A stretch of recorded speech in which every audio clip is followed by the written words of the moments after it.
அன்பிற்கினிய சகோதரிகளே, அனைவருக்கும் இனிய வாழ்த்துக்களை இறை இயேசுவின் உயரிய நாமத்தினாலும் அன்னை மரியாவின் அன்பான பெயராலும் உளமகிழ்வுடன் தெரிவித்துக் கொள்கிறேன்.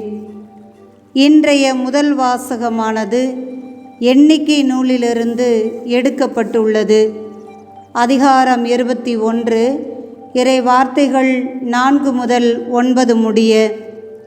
இன்றைய நற்செய்தி வாசகமானது தூய யோவான் நற்செய்தியிலிருந்து எடுக்கப்பட்டுள்ளது. அதிகாரம் 8, இறை வார்த்தைகள் 21 முதல் 30 முடிய.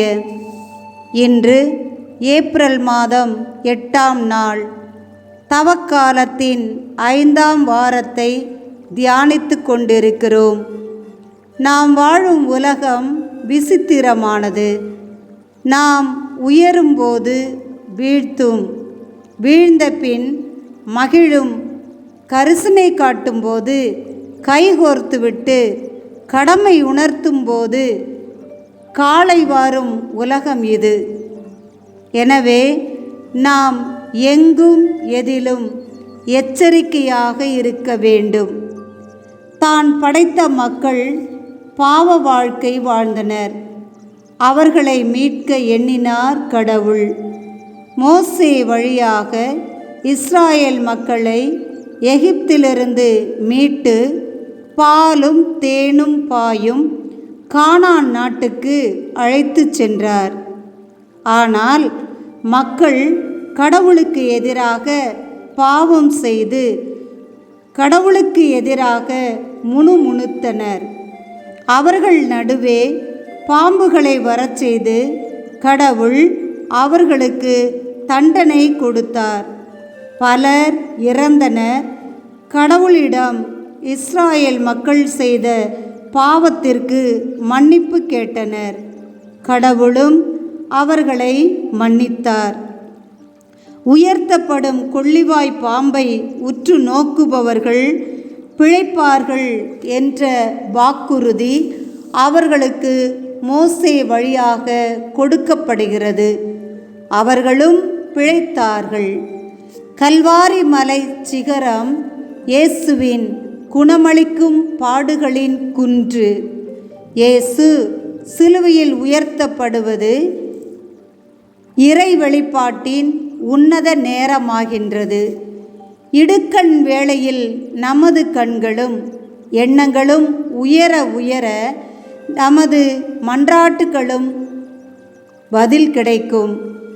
இயேசு இவ்வுலகில் வாழ்ந்த காலத்தில் ஒரு சாமானியராய், சமூக அக்கறை உடையவராய், சக நண்பராக வாழ்ந்தார். இயேசு மக்களோடு நடமாடிய போது நகைப்புக்குள்ளானார், வெறுத்து ஒதுக்கப்பட்டார். அவரது இறைமை சிறுமைப்படுத்தப்பட்டது.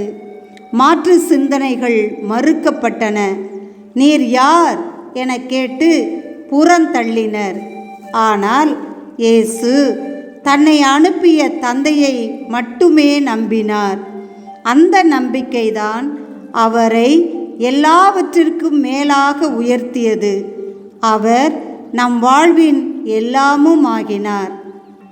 தனது நேரம் நெருங்குகிறது என உணர்ந்தும் இயேசுவின் கவனம் மக்களை மனமாறாத நிலையில் விடக்கூடாது என்பதாகவே இருந்தது.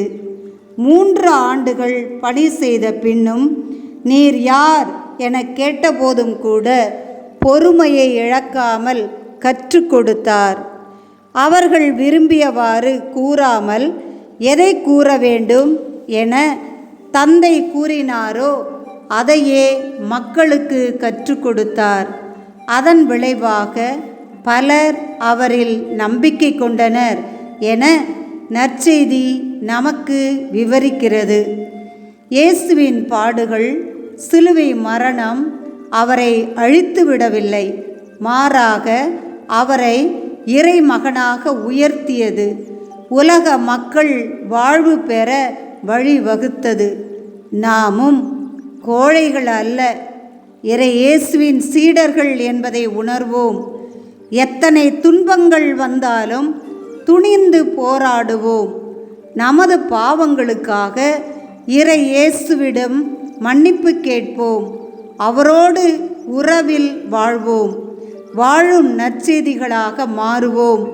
இறைவா, நீர் எமக்கு தந்த நற்செய்தியை, உமது உடனிருப்பை சோர்வின்றி நாள்தோறும் எடுத்துரைக்க அருள் தாரும் என வேண்டுவோம்.